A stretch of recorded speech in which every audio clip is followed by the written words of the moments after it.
Hello guys and welcome back into a new brand video. In this tutorial, I'm going to show you how to create a loop in Filmora. So make sure to watch the video to the end and follow these simple steps.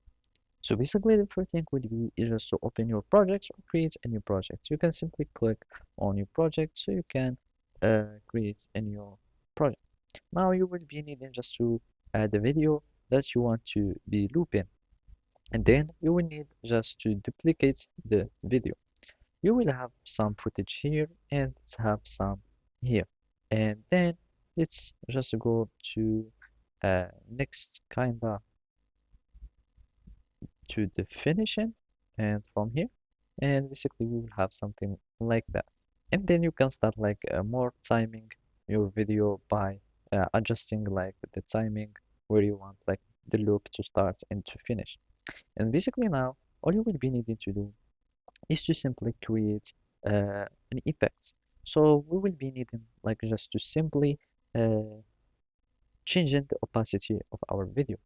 So basically here in the first video or the opening one, you will be needing just to go to the opacity and create an opacity here, and basically make sure to be like small one. So from here you want it to be a full opacity, and then it will become lighter. Uh, that means here we want it to be at the top. So basically I missed the keyframing. So here I want it to be like that. And basically here I want it to be like that.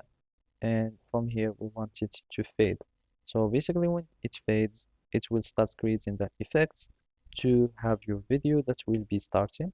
And from here I'm just going to have it like this.